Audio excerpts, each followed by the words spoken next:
Chapter 38. Stanley took a hold of Zero's forearms and pulled him upright. Then he stooped down and let Zero fall over his right shoulder. He stood up, lifting Zero's worn-out body off the ground. He left the shovel and sack of jars behind as he continued up the mountain. Zero's legs dangled in front of him. Stanley couldn't see his feet, which made it difficult to walk through the tangled patches of weeds and vines. He concentrated on one step at a time, carefully raising and setting down each foot. He thought only about each step and not the impossible task that lay before him. Higher and higher he climbed. His strength came from somewhere deep inside him, and also seemed to come from the outside as well. After focusing on Big Thumb for so long, it was as if the rock had absorbed his energy and now acted like a kind of giant magnet pulling him toward it. After a while, he became aware of a foul odor. At first he thought it came from Zero, but it seemed to be in the air, hanging heavy all around him. He also noticed that the ground wasn't as steep anymore. As the ground flattened, a huge stone precipice rose up ahead of him, just barely visible in the moonlight. It seemed to grow bigger with each step he took. It no longer resembled a thumb, and he knew he'd never be able to climb it. Around him, the smell became stronger. It was the bitter smell of despair. Even if he could somehow climb Big Thumb, he knew he wouldn't find water. How could there be water at the top of a giant rock? The weeds and bugs survived only by an occasional rainstorm like the one he had seen from the camp. Still, he continued toward it. If nothing else, he wanted to at least reach the thumb. He never made it. His feet slipped out from under Zero. Zero's head hit against the back of his shoulder as he fell, tumbled into a small muddy gully. As he lay face down in the mud ditch, he didn't know if he'd ever get up again. He didn't know if he'd ever try. Had he come all this way just to you need water to make mud? He crawled along the gully in the direction that seemed the muddiest. The ground became gloppier. The mud splashed up as he slapped the ground. Using both hands, he dug a hole in the soggy soil. It was too dark to see, but the thought he could feel a tiny pool of water at the bottom of his hole. He stuck his head in the hole and licked the dirt.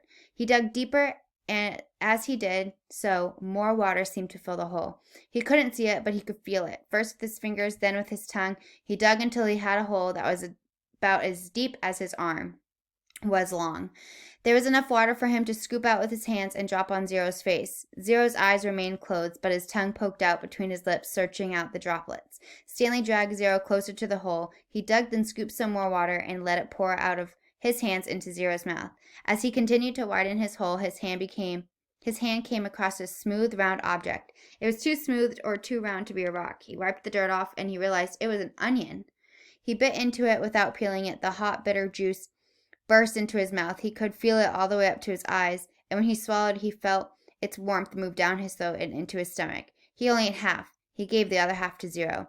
Here, eat this. What is it? Zero whispered. A hot fudge sundae. Chapter 39. Stanley awoke in the meadow, looking up at a giant rock tower. It was layered and streaked with different shades of red, burnt orange, brown, and tan. It must have been over 100 feet tall. Stanley lay a while just looking at it. He didn't have the strength to get up. It felt like the inside of his mouth and throat were coated with sand, and no wonder. When he rolled over, he saw the water hole. It was about 2.5 feet deep and over 3 feet wide. At the bottom lay no more than 2 inches of very brown water. His hands and fingers were sore from digging, especially under his fingernails. He scooped some dirty water into his mouth and swished it around, trying to fill it with teeth. Zero moaned. Stanley started to say something to him, but no words came out of his mouth. He had to try again. How you doing? It hurt to talk. Not good, Zero said quietly. With great effort, he rolled over, raised himself to his knees, and crawled to the water hole. He lowered his head into it and lapped up some water. Then he jerked back, clutched his knees to his chest, and rolled to his side. His body shook violently. Stanley thought about going back down the mountain to look for the shovel so he could make the water hole deeper. Maybe that would give them cleaner water. They could use the jars as drinking glass, but he didn't think he had the strength to go down, let alone make it back up again, and he didn't know where to look. He struggled to his feet. He was in the field of greenish-white flowers that seemed to extend all the way around Big Thumb. He took a deep breath and walked the last 50 yards to a giant precipice and touched it. Tag, you're it. Then he walked back to Zero in the water hole. On the way, he picked one of the flowers. It wasn't one big flower, he discovered, but instead each flower has really a cluster of tiny little flowers that formed a round ball. He brought it to his mouth but had to spit it out. He could see part of the trail it had made the night before when he carried Zero up the mountain. If he was going to head back down and look for the shovel, he realized he should do it soon while the trail was fresh.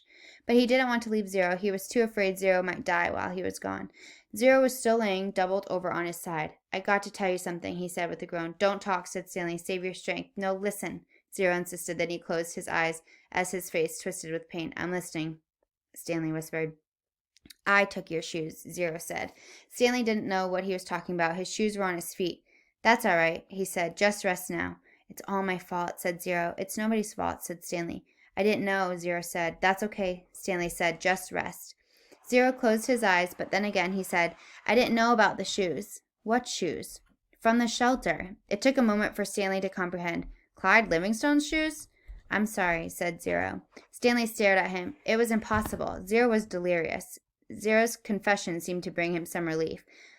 The muscles in his face relaxed as if he drifted into sleep. Stanley softly sang him the song that had been in his family for generations. If only, the woodpecker sighs. The bark on the tree was just a little bit softer. While the wolf waits below, hungry and lonely, he cries to the moon. If only, if only. Chapter 40. When Stanley found the onion the night before, he didn't question how it came to be there. He ate it gratefully, but now as he sat gazing at Big Thumb in the meadow full of flowers, he couldn't help but wonder about it. If there was one wild onion, there could be more. He intertwined his fingers and tried to rub out the pain. Then he bent down and dug up another flower, this time pulling up the entire plant, including the root. Onions! Fresh, hot, sweet onions, Sam called as Mary Lou pulled the cart down Main Street. 8 cents a dozen. It was a beautiful spring morning. The sky was painted pale and blue and pink, the same color as the lake and the peach trees along its shore. Mrs. Gladys Tennyson was wearing just her nightgown and robe as she came running down the street after Sam. Mrs. Tennyson was normally a very proper woman who would never went out in public without dressing up in fine clothes and a hat. So it was quite surprising to the people of Green Lake to see her running past them. Sam, she shouted. Whoa, Mary Lou, said Sam, stopping his mule and cart. Good morning, Miss Tennyson, he said. How's little Becca doing? Gladys Tennyson's was all smiles. I think she's going to be all right. The fever broke about an hour ago, thanks to you. I'm sure the good Lord and Doc Hawthorne deserve most of the credit. The good Lord, yes, agreed Mrs. Tennyson, but not Dr. Hawthorne. That quack wanted to put leeches on her stomach. Leeches? My word, he said. They would have sucked out the bad blood. Now you tell me, how could a leech know good blood from bad blood? I wouldn't know, said Sam. It was your onion tonic, said Mrs. Tennyson. That's what saved her. Other townspeople made their way to the cart. Good morning, Gladys, said Hattie Parker. Don't you look lovely this morning? Several people snickered. Good morning, Hattie, Mrs. Tennyson replied. Does your husband know you're parading about in your bedclothes? Hattie asked. There were more snickers. My husband knows exactly where I am and how I'm dressed, thank you, said Mrs. Tennyson. We have both been up all night and half the morning with Rebecca. She almost died from stomach sickness. It seems she ate some bad meat. Hattie's face flushed. Her husband, Jim Parker, was the butcher. It made my husband and me sick as well, said Mrs. Tennyson, but it nearly killed Becca. What with her being so young, Sam saved her life. It wasn't me, said Sam. It was the onions. I'm glad Becca's all right, Hattie said. I keep telling Jim he needs to wash his knives, said Mr. Pike, who owned the general store. Hattie Parker excused herself, then turned and quickly walked away. Tell Becca that when she feels up to it, come by the store for a piece of candy, said Mr. Pike. Thank you, I'll do that. Before returning home, Mrs. Tennyson brought a dozen onions for Sam. She gave him a dime and told him to keep the change. I don't take charity, Sam told her, but if you want to buy a few extra onions for Mary Lou, I'm sure she'd appreciate it. All right, then, said Mrs. Tennyson. Give me my change in onions. Sam gave Mrs. Tennyson an additional 3 onions, and she fed them one at a time to Mary Lou. She left as the old donkey ate them out of her hand. Stanley and Zero slept off and on for the next 2 days, ate onions, all they wanted, and splashed dirty water into their mouths in the late afternoon. Big Thumb gave them shade. Stanley tried to make the hole deeper, but he really needed the shovel. His efforts just seemed to stir up the mud and make the water dirtier. Zero was sleeping. He was still very sick and weak, but the sleep in the onion seemed to be doing him some good. Stanley was no longer afraid that he would die soon. Still, he didn't want to go for the shovel while Zero was asleep. He didn't want him to wake up and think he'd been deserted. He waited for Zero to open his eyes. I think I'll go look for the shovel, Stanley said. I'll wait here, Zero said feebly, as if he had any other choice. Stanley headed down the mountain. The sleep and the onions had done him a lot of good as well. He felt strong. It was fairly easy to follow the trail he had made 2 days earlier. There were a few places where he wasn't sure he was going the right way, but it just took a little bit of searching before he found the trail again. He went quite a ways down the mountain, but still didn't find the shovel. He looked back upward toward the mountain. He must have walked right past it, he thought. There was no way he could have carried Zero all the way up from here. Still, he headed downward just in case. He came to a bare spot between two large patches of weeds and sat down to rest. Now he had definitely gone too far, he decided. He was tired out from walking down the hill. It would have been impossible to have carry Zero up the hill from here, especially after walking all day with no food and water. The shovel must be buried in some weeds. Before starting back up, he took one last look around in all directions. He saw a large indentation in the weeds a little farther down the mountain. It didn't seem likely that the shovel could be there, but he'd already come this far. There, lying in some tall weeds, he found the shovel and the sack of jars. He was amazed. He wondered if the shovel and sack might have rolled down the hill, but none of the jars were broken, except the one which had broken earlier. And if they had rolled down the hill, it was doubtful that he would have found the sack and shovel side by side. On his way back up the mountain, Stanley had to sit down and rest several times. It was a long, hard climb. Chapter 41.